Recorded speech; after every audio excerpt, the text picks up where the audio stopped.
Hello friends, मैं हूं सन्मय प्रकाश और आपका स्वागत है यूट्यूब चैनल सरकारी जॉब न्यूज़ में। और ये आज का जो काफ़ी इंपॉर्टेंट करंट अफेयर्स है, उत्तर प्रदेश का बजट है और भी कई सारे इंपॉर्टेंट टॉपिक है, सब पर बात करेंगे। आज बजट पर हम अलग अलग राज्यों के बजट के बारे में पूरा डिटेल देंगे। अभी उत्तर प्रदेश का है, फिर बिहार का भी आएगा, फिर और भी अन्य अन्य राज्यों के, वो सब हम आपको एक एक करके बताएंगे पूरा बजट, क्योंकि एग्जामिनेशंस के लिए बहुत ही महत्वपूर्ण होता है। ठीक है, तो शुरू करते हैं दोस्तों। और हाँ, लाइक कर देना पसंद आए तो।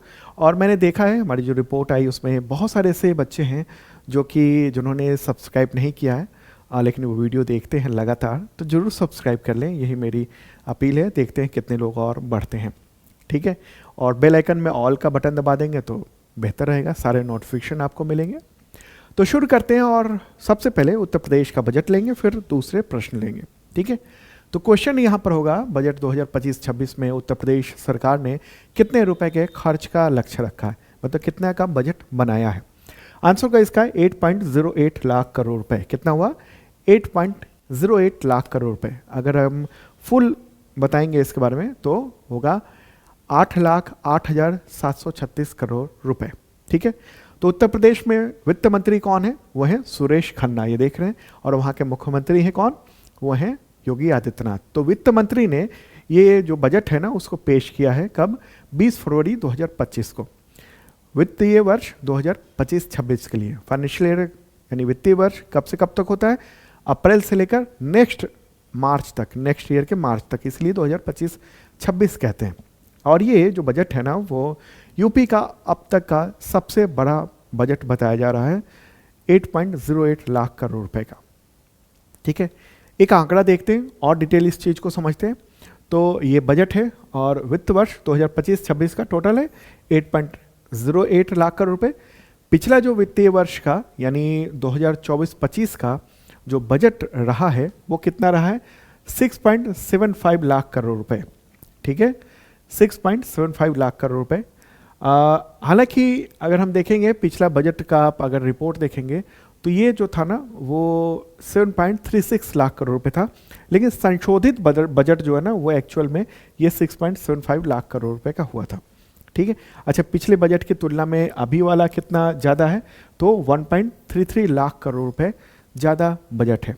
अब इसमें समझते हैं कि पैसा कहाँ से आ रहा है, इनकम क्या है और कितना इनकम का टारगेट रखा गया है इसमें। तो देखिए, इसमें इस बजट में व्यय का था यानी एक्सपेंडिचर का हमने आपको बताया था 8.08 लाख करोड़ रुपए, लेकिन इनकम का जो है ना वो कितना आ रहा है? 7.79 लाख करोड़ रुपए, इतना आ रहा है इनकम होने का अनुमान है। ठीक है, लगभग 20,000 करोड़ रुपए के आसपास पिछले साल के जो रेवेन्यू है वो बचे हुए हैं, तो उस तरह से इनका बजट पूरा हो जाएगा। तो इनकम का लक्ष्य ये रखा गया, उसमें क्या है? रेवेन्यू रिसिप्ट है यानी राजस्व प्राप्तियाँ। ठीक है, ये कितना है? 6.62 लाख करोड़ रुपए है। ये राजस्व प्राप्ति का मतलब क्या हुआ, यानी रेवेन्यू रिसिप्ट का मतलब क्या हुआ? देखिए, टैक्स के ज़रिए जो सरकार को इनकम हुआ है और केंद्र सरकार से जो टैक्स का हिस्सा मिला है, इसके अलावा केंद्र सरकार से जो सहायता प्राप्त हुई है, वो सारी रकम जो है ना वो रेवेन्यू रिसिप्ट कहलाएगी। ठीक है, दूसरा क्या है? कैपिटल रिसिप्ट, हिंदी में क्या कहेंगे? पूंजीगत प्राप्तियाँ। ये कितना है? 1.16 लाख करोड़ रुपए, 1.16 लाख करोड़ रुपए। ठीक है, ये, और इसमें से देखिए लोन से 1.13 लाख करोड़ रुपए ले रही है सरकार। और लोन की वसूली यानी सरकार ने भी कुछ लोन बांटे हुए हैं, तो वो 3,224 करोड़ रुपए ये होते हैं। तो ये कैपिटल रिसिप्ट का मतलब क्या हुआ? कैपिटल रिसिप्ट का मतलब ये हुआ कि इतना हमने कैपिटल प्राप्त किया है, कैपिटल मनी है, ये हमने लोन से लिया है और लोन की वसूली की है हमने, इतना इस तरीके से ये यहाँ पर दिखाया जा रहा है। ठीक है, अब हम लोग देखते हैं कि जो पैसा है या रुपया है वो आएगा कहाँ कहाँ से। ठीक है, तो उसमें जो अगर हम परसेंटेज में देखेंगे ना तो वो है कर राजस्व यानी वैट, आबकारी। आप कहेंगे अभी तो जीएसटी चल रहा है, वैट कहाँ से? वैट अभी भी चल रहा है, आपका जो आबकारी से रिलेटेड जो है ना, यानी वहाँ पर वैट चल रहा है। इसके अलावा जो आपका जो पेट्रोलियम पदार्थ है, जो पेट्रोल डीजल ये सब खरीदते हैं, वहाँ भी अभी भी वैट ही चल रहा है, वहाँ जीएसटी नहीं लागू हुआ है। ठीक है, तो वैट से आ गया, आबकारी से आ गया, नहीं शराब की जो बिक्री हुई है उससे आ गया, आरटीओ, माइनिंग, परिवहन, बिजली, ये 37.4% है, ये इनकम है। फिर केंद्रीय कर की बात हो रही है, यानी जो स्टेट जीएसटी है, मतलब जो जीएसटी वसूला जाता है उसमें दो तरीके होते हैं, एक होता है केंद्र का हिस्सा आधा और आधा राज्य का हिस्सा होता है। ठीक है, तो जैसे 18% किसी चीज़ पर आप टैक्स देते हैं ना, तो 9% स्टेट के लिए होता है और 9% सेंटर के लिए होता है, तो वो इस तरह से 32.4% मिल गया।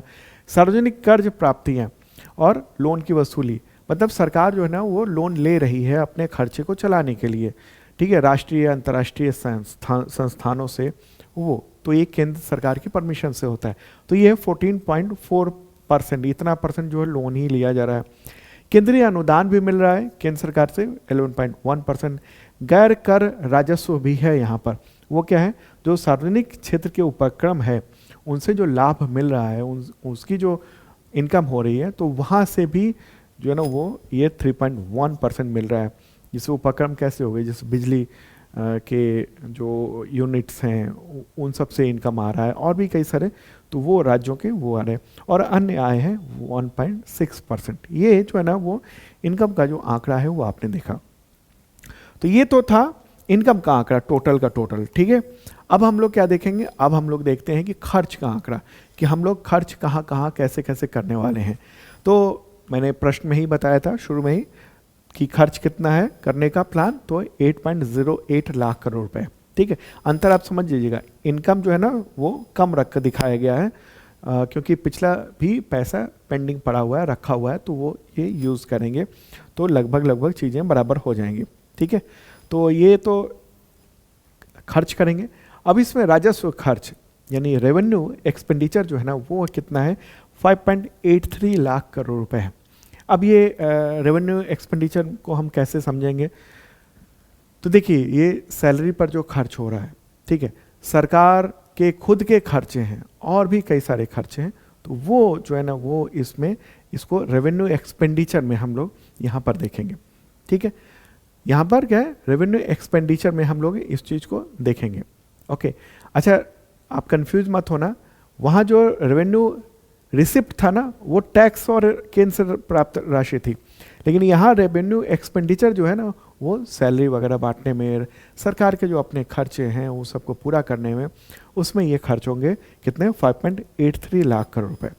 अब दूसरा क्या है, पूंजीगत खर्च यानी कैपिटल एक्सपेंडिचर, ये कितना खर्चा होने वाला है, तो 2.25 लाख करोड़ रुपए खर्च होने वाला है।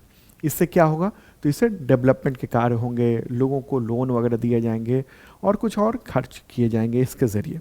ठीक है, तो इसमें खास तौर पर कैपिटल आउटले जो है ना वो मतलब इसी का हिस्सा है, ये 65 लाख करोड़ रुपए है, और लोन का रीपेमेंट ये 51,000 करोड़ रुपए है।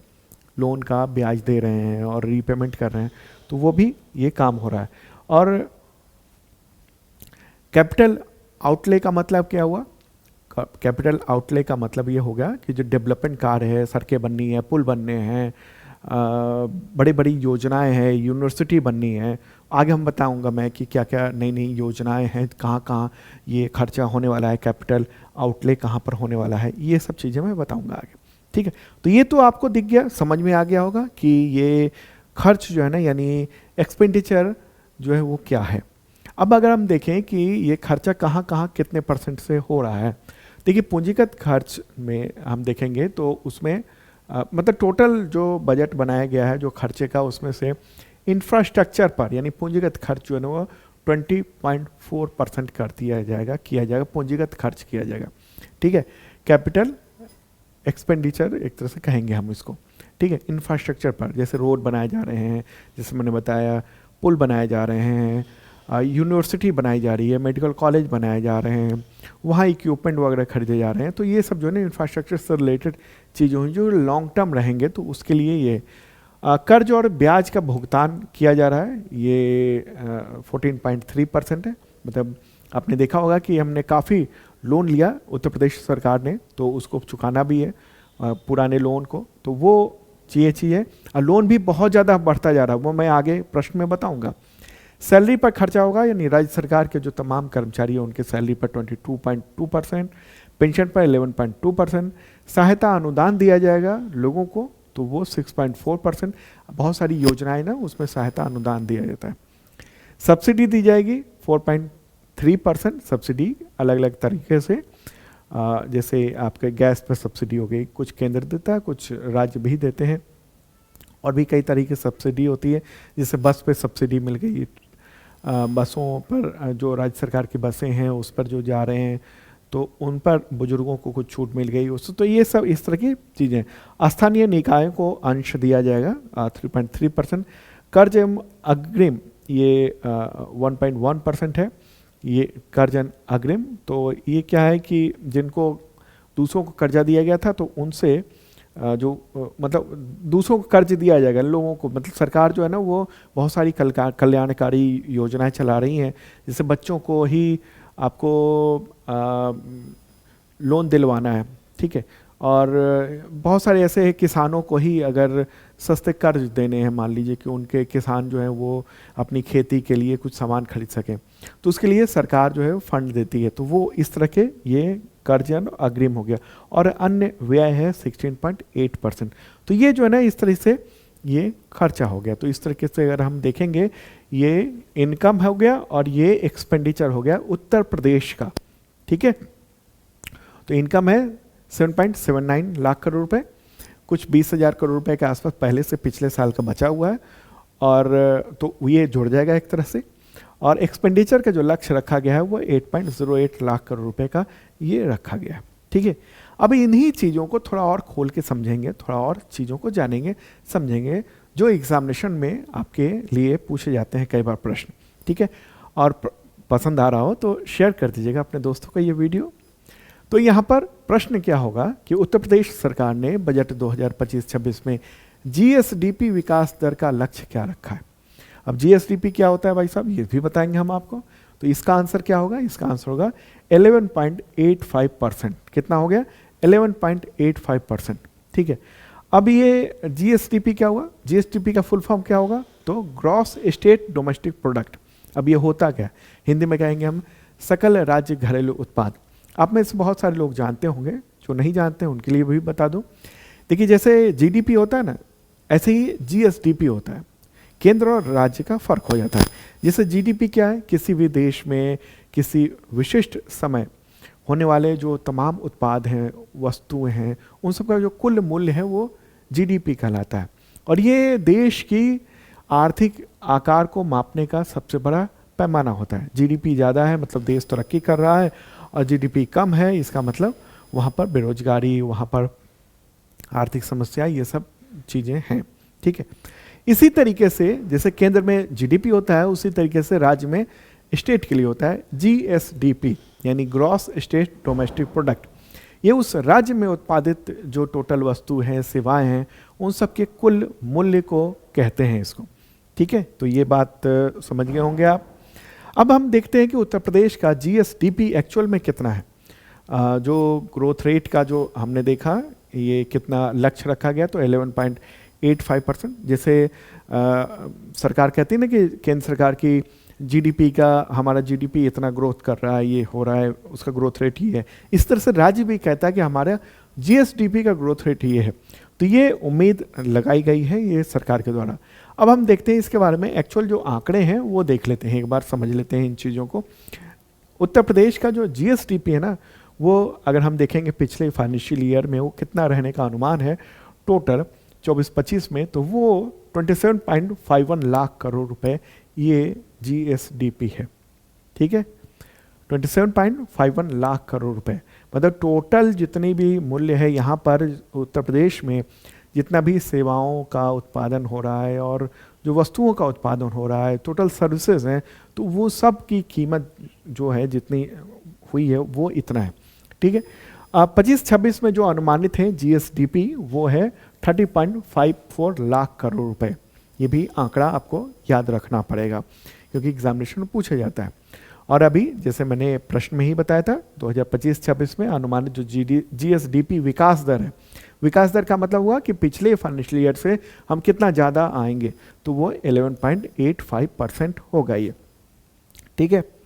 अच्छा, कुछ सरकार ने जो है कुछ बताया आंकड़े कि जैसे कि आपको ये 2023-24 की अगर हम बात करेंगे तो उसका जो एग्जैक्ट आंकड़ा था जीडीपी का, जैसे ये 24-25 तो अभी पूरा हुआ नहीं है, जो अभी मैं जब ये वीडियो दे रहा हूँ उस वक्त तक, तो ऐसे में क्या है, ये अनुमान लगाया गया है 24-25 का, और 25-26 का भी अनुमान है क्योंकि आगे आने वाला है। 23-24 का एक्चुअल में आ चुका है, ठीक है, डेटा। तो इसलिए भारत की जो जीडीपी विकास दर थी 23-24 में 9.6% थी। उसके मुकाबले जो जीएसडीपी विकास दर थी यानी उत्तर प्रदेश के राज्य की, वो 11.6% थी। इसका मतलब क्या हुआ? इसका मतलब हुआ कि देश के परिप्रेक्ष्य में उत्तर प्रदेश जो है ना वो विकास की ओर तेजी से बढ़ रहा था। ठीक है, तो ये आंकड़ा आपने समझ लिया। ओके, एक और ज़रूरी आंकड़ा मैं आपको बता देना चाहता हूँ, जो कि उत्तर प्रदेश के वित्त मंत्री ने वहाँ सदन पर विधानसभा में जो पेश किया बजट, तो वहाँ बताया। ठीक है, क्या बताया? प्रति व्यक्ति आय के बारे में। अक्सर एग्जामिनेशन में सवाल होता है कि प्रति व्यक्ति आय बताइए आप। तो उत्तर प्रदेश की जो प्रति व्यक्ति आय है ना, वो 2023-24 का एग्जैक्ट आंकड़ा बताया गया सुरेश खन्ना के द्वारा, जो वित्त मंत्री हैं उनके द्वारा, कि अभी 2023-24 में जो प्रति व्यक्ति आय है वो 93,514 रुपीज़ थे। ठीक है, प्रति व्यक्ति आय मतलब क्या हुआ कि इस उत्तर प्रदेश में जितनी भी लोगों की आय होती है, किसी की आय बहुत कम है, किसी की आय बहुत ज़्यादा है, किसी की आय मीडियम है, सबको एक एवरेज निकाल लिया गया, तो ये रहा। और इनका कहना था उत्तर प्रदेश सरकार का कि 2016-17 में ये जो प्रति व्यक्ति आय थी वो 52,671 रुपीज़ थी, जो कि 2023-24 में बढ़कर 93,514 हो गई, यानी कि अच्छा ये बताया जा रहा है। ठीक है, अब आगे बढ़ते हैं, अगला प्रश्न लेते हैं। उससे पहले आपको एक इन्फॉर्मेशन दे दूं कि यूपी पीसीएस का जो नोटिफिकेशन आ चुका है, लगभग 200 पद हैं, लेकिन होता है पद तो कम ही निकलते हैं, लेकिन आगे फिर वो संख्या बढ़ जाती है। ठीक है, पिछला भी जैसा कि है वो बढ़ने वाली संख्या। तो हम लोगों ने खास तौर पर जीएस फाउंडेशन बैच जो है ना वो पीसीएस के लिए लेकर आए हैं। यूपी पीसीएस के लिए जनरल स्टडीज़ से रिलेटेड तमाम कंटेंट आपको बेहतरीन ढंग से डिलीवर किए जाएंगे, तो आप ज्वाइन कर सकते हैं। और फ़ी बिल्कुल इकोनॉमिक रखी गई है आप सबके लिए, और हमारे जो विशेषज्ञ शिक्षक हैं वो सब बेहतरीन ढंग से आपको पढ़ाएंगे। ठीक है, और जैसे कि बीपीएससी का भी चल रहा है, पहले से बैच चल रहा है, और बीपीएससी का तो 4th बैच लॉन्च हो चुका है, उसके क्लासेस जो हैं 1 मार्च से स्टार्ट हो जाएंगे। ठीक है, फ़ी जो है वो 2100 रुपये है 28 फरवरी तक, उसके बाद फिर फ़ी बढ़ जाएगा, फिर एडमिशन भी बंद हो जाएगा, क्योंकि बहुत बच्चे आ जाते हैं। तो हमारी कोशिश ये रहती है कि टारगेट एक सिलेक्टेड बैच से कुछ बच्चों का हो और बेहतरीन ढंग से तैयारी हो पाए। इसी तरीके से यूपी पीसीएस का भी बैच जो है ना वो लॉन्च हो चुका है। तो आप शार्प लर्निंग ऐप पर, इस वीडियो के डिस्क्रिप्शन में मैंने लिंक दे दिया है ऐप का, वैसे आप गूगल प्ले पे भी सर्च कर सकते हैं शार्प लर्निंग, या फिर सन्मय प्रकाश भी सर्च कर लेंगे ना तो आपको ऐप मिल जाएगा और उसको डाउनलोड कर सकते हैं। वहाँ पर आपको बैच परचेज कर सकते हैं। तो बहुत मामूली सी फीस में ये हम पूरी तैयारी कराएंगे, जीएस के पूरा आपका कवर करा देंगे। हमारी टीम, हमारी जिम्मेदारी होगी कि आपके जीएस सेक्शन जो है ना बिल्कुल मजबूत हो जाए और आप प्री और मेंस दोनों में सक्सेस कर पाएँ। ठीक है, तो ये पूरी चीज़ें आप ज़रूर ज्वाइन कर लीजिए। और बिहार के लोगों से मैं कहूँगा कि वो लोग तो ज़रूर ही ये बैच ज्वाइन करें। पीसीएस के एग्ज़ामिनेशन दे रहे हैं तो भी, और यूपीएससी या राज्य की भी कोई भी परीक्षा है एसएससी लेवल की भी, तो भी डिटेल में यहाँ पर पढ़ाया जाता है। ठीक है, तो अब बैच क्लासेस शुरू हो जाएंगे जल्द ही, ज्वाइन कर लीजिएगा। 2 बैच अभी बिल्कुल चल रहे हैं और भी बैच दूसरे आएंगे। और हाँ, एक और बात आपको बता दूं कि इसमें हैंड रिटन नोट्स भी मिलता है, टेस्ट भी मिलता है। ठीक है, पूरे क्लासेस होते हैं दोनों बैचेज में। ओके, चलिए शुरू कर, अगला क्वेश्चन लेंगे हम लोग। ठीक है, फिर से अगला प्रश्न होगा, बहुत ही महत्वपूर्ण प्रश्न है। उत्तर प्रदेश सरकार ने बजट 2025-26 के अनुसार 31 मार्च 2026 तक, कब तक? 31 मार्च 2026 तक राज्य का कर्ज कितना होने का अनुमान लगा है, जो पिछले 10 वर्षों का 3 गुना होने वाला है। प्रश्न समझिए, आंसर क्या होगा? 9.03 लाख करोड़ रुपए। ये अनुमान लगाया गया है बजट भाषण बजट जो पेश किया गया भाषण के दौरान, तो वो बताया गया है। ठीक है, अनुमानित ये। अब देखिए, कुछ मैं आंकड़ा यहां पर दिखाने चाह रहा हूं। 10 साल का 3 गुना होने वाला है और 5 साल में ये 2.5 लाख करोड़ रुपए बढ़ जाएगा ये। ठीक है, तो ये 31 मार्च 2026 तक का ये आंकड़ा होने वाला है। उससे पहले जो 2024-25 में जो कर्ज बताया जा रहा है वो कितना है? 8.16 लाख करोड़ रुपए। उससे पहले 7.84 लाख करोड़ रुपए था, उससे पहले 6.71 लाख करोड़ रुपए था। मतलब कि चुका तो कम रहे हैं, नया लोन बहुत ज़्यादा ले रहे हैं। ठीक है, और इतना लोन लेने का असर क्या होता है? प्रति व्यक्ति कर्ज भी बढ़ रहा है उसकी वजह से। प्रति व्यक्ति जो कर्ज है वो 36,000 रुपए है। मतलब कि उत्तर प्रदेश में रहने वाला हर व्यक्ति वो उस पर एवरेज में 36,000 रुपए का कर्ज है। राज्य सरकार ने जो कर्ज लिया हुआ है, अगर उसको प्रति व्यक्ति हम देखें तो ठीक है। अब ये सब कर्ज जो इतना ज़्यादा है लिया जा रहा है, तो उसका असर क्या होगा? इसका असर ये होगा, हमें चुकाना है, इसका ब्याज देना होगा, और साल दर साल जब ज़्यादा कर्ज लेते जाएंगे तो इसका मतलब ये होगा कि हमारे बजट का एक बड़ा हिस्सा उसको चुकाने के लिए और उसके ब्याज चुकाने में भी खर्च होगा। ठीक है, लेकिन कर्ज लेना कोई बहुत बुरी बात नहीं होती है, लेकिन ज़्यादा कर्ज लेना वो थोड़ी बुरी बात होती है। मतलब कि हमारा जो उत्तर प्रदेश का जो बजट है वो आपने देखा 8 लाख करोड़ रुपए था, और टोटल जो कर्जा है वो 9 लाख करोड़ रुपए हो गया है। अगला क्वेश्चन लेंगे। उत्तर प्रदेश सरकार ने बजट 2025-26 में राज्य के राजकोषीय घाटे यानी फिस्कल डेफिसिट का लक्ष्य जीएसडीपी का कितना प्रतिशत रखा है? जीएसडीपी के बारे में मैंने पहले बताया था आपको। इसका आंसर क्या होगा? इसका आंसर होगा 2.97%। रुपए में अगर हम इसको देखेंगे ना, ये जो घाटा है वो 91,399 इतना करोड़ रुपया ये फिस्कल डेफिसिट हुआ। ठीक है, अब आप कहेंगे ये फिस्कल डेफिसिट होता क्या है?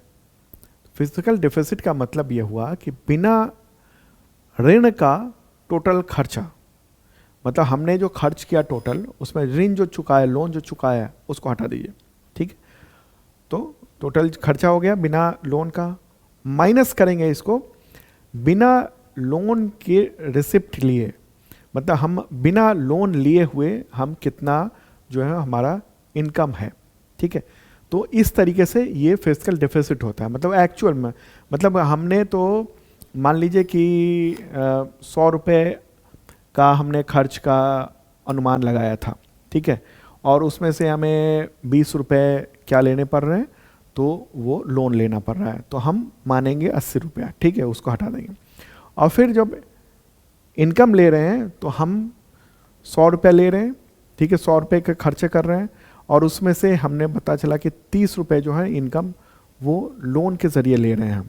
ओके, तो इस तरीके से हम माइनस कर लेंगे, यानी जो बिना लोन चुकाए हुए जो खर्चा कर रहे हैं और बिना लोन लिए हुए जो इनकम आ रहा है, वो उसको जो माइनस करके देखते हैं, तो वो इस तरीके से ये फिस्कल डेफिसिट होता है, यानी राजकोषीय घाटा होता है। अब राजकोषीय घाटे को पूरा करने के लिए क्या किया जाता है? लोन लिया जाता है। ठीक है, और बार बार लोन लिया जाता है। आपने देखा कि लोन जो है वो कितना बढ़ता जा रहा है। ओके, और फिस्कल डेफिसिट जितना ज़्यादा होता है उतना ही बोझ और बढ़ता है, सरकार लोन और ज़्यादा लेती है। अब आगे बढ़ते हैं और देखते हैं कि प्रमुख विभागों को कितना बजट मिला है। जैसे एजुकेशन, शिक्षा विभाग की अगर हम देखें तो कितना है? सबसे ज़्यादा है, 1.06 लाख करोड़ रुपए है। ये सवाल पिछले दिनों आए थे, हाँ बीपीएससी में आया था कि बिहार में सबसे ज़्यादा बजट किसको अलॉट किया गया था पिछले फाइनेंशियल ईयर की बात के बारे में। ठीक है, तो इस तरीके से पूछा जा सकता है सबसे ज़्यादा कितना, इसको तो शिक्षा में, एजुकेशन डिपार्टमेंट को और शिक्षा पर। तो दूसरा फिर ऊर्जा विभाग को, उनके लिए 61,000 करोड़ रुपए, फिर स्वास्थ्य विभाग के लिए 50,000 करोड़ रुपए, फिर लोक निर्माण विभाग जो ना PWD, उसमें 36,855 करोड़ रुपए, फिर होम डिपार्टमेंट जो पुलिस वगैरह है तो 40,868 करोड़ रुपए, फिर नमामि गंगे जो वो भी एक डिपार्टमेंट बना हुआ है तो उसके लिए 25,400 करोड़ रुपए, नगर निगमों के लिए इतने खर्चे। तो ये सारी चीज़ें जो नहीं, ये खर्च करने का ये प्लान ये तय किया हुआ है राज्य सरकार ने। ठीक है, अगर हम देखेंगे तो टोटल बजट का कितना, तो सबसे ज़्यादा जो है ना वो लगभग विकास से संबंधित पे खर्चा होगा, फिर उसके बाद शिक्षा पर खर्चा होगा। वैसे अगर टोटल में बजट में देखें तो एजुकेशन पर सबसे ज़्यादा ये खर्चा होने जा रहा है। ठीक है, मैंने आपको बताया कि सबसे ज़्यादा परसेंटेज में अगर देखेंगे तो विकास में खर्चा होना है, डेवलपमेंट योजना में। जैसे एक शिक्षा में ही जो बिल्डिंगें बननी है तो वो सब डेवलपमेंट में आ जाता है। ठीक है, तो वो सब चीज़ें हो गई। तो इस तरह से ये चीज़ें हम देख रहे हैं कि सबसे ज़्यादा एजुकेशन में बजट दिया गया है, एजुकेशन डिपार्टमेंट को। अब आगे बढ़ते हैं और जो अलग अलग कुछ आर्थिक परियोजनाएं हैं उन सब के लेकर भी हम बात कर लेते हैं। ठीक है, जैसे क्या होगा, कई सारी चीज़ें बनाई जा रही हैं, नए एक्सप्रेस का वे का निर्माण किया जाएगा। जैसे आगरा लखनऊ एक्सप्रेस वे से गंगा एक्सप्रेस वे को जो है ना वो जोड़े जाने की का प्लान है, उसके लिए 900 करोड़ रुपए जो है ना वो एलोकेट किया गया है। इसके अलावा गंगा एक्सप्रेस वे को प्रयागराज, मिर्ज़ापुर, वाराणसी, चंदौली होते हुए सोनभद्र को जोड़ने के लिए विंध्य एक्सप्रेस वे का निर्माण किया जाएगा, तो उसके लिए 50 करोड़ रुपए का ये प्रावधान किया गया है। मेरठ को हरिद्वार से जोड़ने के लिए गंगा एक्सप्रेस वे का विस्तारीकरण वो उसका निर्माण जो है वो प्रस्तावित है, इसके लिए 50,000 करोड़ रुपए की व्यवस्था की जा रही है। और क्या है, बुंदेलखंड रीवा एक्सप्रेसवे का निर्माण वो प्रस्तावित है, जिसके लिए 50 करोड़ रुपए की व्यवस्था की जा रही है। मतलब खर्चे तो बहुत ज़्यादा होंगे लेकिन फ़िलहाल 50 करोड़ रुपए ये दिया गया है। ठीक है, इसके अलावा ये और भी कई सारे चीज़ें, जैसे बुंदेलखंड एक्सप्रेसवे के साथ डिफेंस इंडस्ट्रियल कॉरिडोर वो बनाया जाएगा, तो उसके लिए 461 करोड़ रुपए का खर्च का प्रस्ताव है। ठीक है, तो ये सब चीज़ें हैं। कुछ बड़ी घोषणाएं जो हुई ना वो भी देख लेते हैं कि यूपी में मध्य प्रदेश राजस्थान की तर्ज पर 12th में जो बेहतर नंबर लाए हैं जिन छात्राओं ने, लड़कियों ने, तो उनको फ्री में स्कूटर मिलेगा। और इसमें यूपी बोर्ड के अलावा CBSE के स्टूडेंट्स को भी शामिल किया जाएगा जो भी उत्तर प्रदेश के हैं उन सबको। ठीक है, इसके अलावा क्या है, युवाओं को ब्याज मुक्त लोन दिया जाएगा। और प्रतियोगी जो परीक्षा हैं, जो कॉम्पिटिटिव एग्जामिनेशन की तैयारी कर रहे हैं, तो उसके लिए मुख्यमंत्री अभ्युदय योजना के तहत कोचिंग सेंटर खोले जाएंगे और हर साल 1 लाख, इसके अलावा मतलब छोटे उद्यमों की स्थापना भी की जाएगी। ठीक है, और क्या है, किसानों को खासतौर पर जो किसान बहुत परेशान है, छुट्टा मवेशियों को लेकर वो चर जाते हैं, सारे जो अनाज हैं, फसल हैं उसको, तो उसके लिए जो है कुछ किया गया कि मवेशी के रख रखाव के लिए 2000 करोड़ रुपए का एक पूरा बजट आवंटन किया गया है। और बड़े गोवंश संरक्षण केंद्र भी बनाए जाएंगे, मवेशियों की टैगिंग की जाएगी, ये सब चीज़ें जो की गई हैं। ठीक है, ये प्लान किया गया है। इसके अलावा और भी है, जैसे कि मथुरा वृंदावन कॉरिडोर वो परियोजना है, उस पर भी एलोकेट किया गया है खर्चा। ओके, मिर्ज़ापुर के त्रिकोणीय क्षेत्र में माँ विंध्यावासिनी मंदिर, माँ अष्टभुजा मंदिर, माँ काली खोह मंदिर, तो इन सब के परिक्रमा पथ को विकसित किया जाएगा। सीतापुर में नेमिशरण वहाँ पर वेद विज्ञान केंद्र बनाया जाएगा। ठीक है, और ये भी कहा गया कि युवाओं के लिए 92,000 से ज़्यादा पदों पर सरकारी भर्ती की जाएगी, उसमें से कुछ चल रहा है। निवेश फंड भी बनाया जाएगा, ये भी बात कही गई है। ठीक है, तो ये उत्तर प्रदेश का जो बजट था उसका प्रमुख जो हिस्से थे आपके एग्जामिनेशन के पॉइंट ऑफ व्यू से, वो सब मैंने यहाँ पर बताए। ठीक, अब आगे बढ़ते हैं और दूसरे और भी कई सारे प्रश्न, जैसे राष्ट्रीय खेल का आयोजन हुआ उत्तराखंड में, तो वो भी देख लेते हैं। और इसका PDF आप जरूर डाउनलोड कर लीजिएगा, इसको डिस्क्रिप्शन में अवेलेबल करा दिया गया है और ऐप पे भी अवेलेबल है। ऐप पर आप करंट अफेयर्स की भी तैयारी कर सकते हैं। करंट अफेयर्स के लिए वहाँ पर मेंबरशिप प्लान है, दो तरह के, एक ISPCS मेंबरशिप प्लान है, दूसरा बेसिक मेंबरशिप प्लान है, जो कि तमाम जो रेलवे, SSC, टीचर, इन सब के लेवल का भी है। तो देख सकते हैं आप इस डिस्क्रिप्शन में, काफ़ी शानदार तैयारी हो जाएगी उसके ज़रिए। PDF मिलता है, वीकली, मंथली, क्वार्टरली, ईयरली, और हिंदी और इंग्लिश दोनों लैंग्वेज में होता है करंट अफेयर्स। तो चलिए उत्तराखंड में जो आयोजन हुआ है वो देखेंगे। प्रश्न सिंपल सा लेते हैं, एक ही बार में हमने सारे राष्ट्रीय खेलों के प्रश्न ले लिए हैं, ताकि आपको जो PDF भी मिलेगा तो एक ही साथ सब कुछ मिल जाए प्रश्न। तो क्वेश्चन यहाँ होगा कि 38वें राष्ट्रीय खेलों का आयोजन कहाँ हुआ, तो उत्तराखंड में हुआ था, और इसका उद्घाटन तो जनवरी में ही किया गया था, 28 जनवरी को। और ये कब से कब तक हुआ, तो 28 जनवरी से 14 फरवरी तक हुआ था। देहरादून में जो है उसका उद्घाटन समारोह था, राजीव गांधी अंतर्राष्ट्रीय स्टेडियम में। इसके अलावा बहुत सारे जो इवेंट है ना, वो नैनीताल, टिहरी, उधमपुर, उधम सिंह नगर, हरिद्वार, अल्मोड़ा, चंपावत, पिथौरागढ़, इन सब में हुए थे। और 35 खेलों की स्पर्धा जो है ना वो हुई थी यहाँ पर। 10,000 एथलीट इसमें शामिल हुए, और 28 राज्यों, 8 केंद्र शासित प्रदेशों की हिस्सेदारी यहाँ पर रही है। ठीक है, तो ये 38वां राष्ट्रीय खेल ये उत्तराखंड में हुआ था। अच्छा, 37वां राष्ट्रीय खेल कहाँ हुआ था, वो गोवा में हुआ था, गोवा में किया गया था। ठीक है, चलिए आगे बढ़ते हैं, अगला प्रश्न लेंगे। और हाँ, उत्तराखंड के मुख्यमंत्री कौन है, पुष्कर सिंह धामी।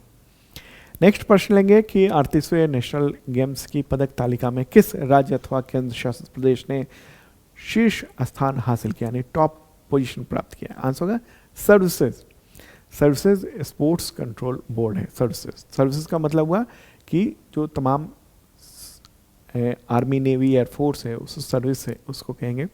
तो उनकी जो टीम है उसने शानदार परफॉर्मेंस यहाँ पर देखने को मिला है।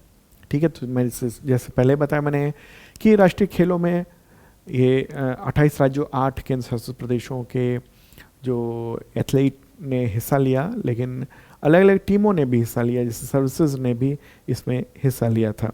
ठीक है, तो सर्विसेज की टीम ने जो है ना टोटल जो मेडल जीते, गोल्ड मेडल 68 जीते हैं, और भी कई सारे मेडल उन्होंने जीते, सिल्वर 26, ब्रॉन्ज 27, और टोटल अगर देखेंगे तो 121 मेडल जीते हैं। और अलग अलग में देखेंगे, अगर राज्य और सर्विसेज को सब देखते हैं तो टॉप पे तो सर्विसेज रहा है पदक तालिका में, क्योंकि गोल्ड मेडल उसने सबसे ज़्यादा जीता। महाराष्ट्र 201 मेडल जीता, लेकिन गोल्ड जो है ना उससे कम जीता। फिर हरियाणा देखेंगे, मध्य प्रदेश, कर्नाटक, ये सारी चीज़ें पोजीशन ये रही है। ठीक है, गोल्ड जो ज़्यादा जीतता है ना उसको फिर प्रायोरिटी दे देते कि वही टीम जो है ना वो बेहतर उसने किया है, ये माना शीर्ष स्थान ये मान लिया जाता है। ठीक है, सर्विसेज टीम ने। चलिए अब आगे बढ़ते हैं और अगला प्रश्न लेंगे। 38वें राष्ट्रीय खेलों का शुभंकर क्या था या क्या है। आंसर का मौली। मौली एक राज्य पक्षी, हिमालयन मोनाल पक्षी, उसी के नाम पर ये रखा गया था, मौली। अगला प्रश्न लेते हैं हम लोग, थीम के बारे में जानते हैं कि क्या थी, थीम क्या थी 38वें राष्ट्रीय खेलों की। तो ग्रीन गेम्स, क्या है, ग्रीन गेम्स था। अगला प्रश्न लेंगे कि 38वें राष्ट्रीय खेलों का गान क्या था, एंथम क्या था। तो वो था संकल्प से शिखर तक। ठीक है, संकल्प से शिखर तक ये एंथम बनाया गया था। हिंदी में इस सॉन्ग को सुशांत भट्ट ने लिखा था। गढ़वाली में इसको मतलब लिरिक्स दिया प्रेम मोहन डोभाल ने। कुमाऊनी में लिरिक्स जो है वो डेवलप किया दीपक मेहता ने। ठीक है, और इस सॉन्ग को म्यूजिक दिया है ईशान डोभाल ने। अगला प्रश्न अब अगला वाला है, यानी 39th नेशनल गेम्स की मेजबानी कौन सा राज्य करेगा। तो वो करेगा मेघालय। ठीक है, तो मेघालय करेगा और ये तय हो गया है। तो 39th और ये मेघालय में आयोजन होना है। तो ये कब आयोजित होगा, तो फरवरी मार्च 2027 में आयोजित किया जाएगा। ठीक है, मेघालय में। मेघालय की राजधानी क्या है, शिलोंग है। वहाँ के मुख्यमंत्री कौन है, कॉनराड संगमा। तो दोस्तों मित्रों, ये था इंपॉर्टेंट करंट अफेयर्स आप सबके एग्जामिनेशन के लिए। मिलते हैं नेक्स्ट वीडियो में, और संडे को वीकली वीडियो आता है वो भी देखिएगा, और रोजगार समाचार भी आता है तो वो भी देखिएगा ज़रूर। और हाँ, करंट अफेयर्स की तैयारी करना चाहते हैं तो इस वीडियो के डिस्क्रिप्शन में शार्प लर्निंग ऐप है, ज्वाइन कर सकते हैं। यूपी PCS के लिए बैच जो है वो घोषणा हो चुकी है, तो आप ज्वाइन कर सकते हैं, और बीपीएससी की तैयारी करने वाले इस बैच को ना भूलें, ना छोड़ें, यही कहूँगा मैं। ठीक है, चलिए मिलते हैं नेक्स्ट वीडियो में। Okay, bye.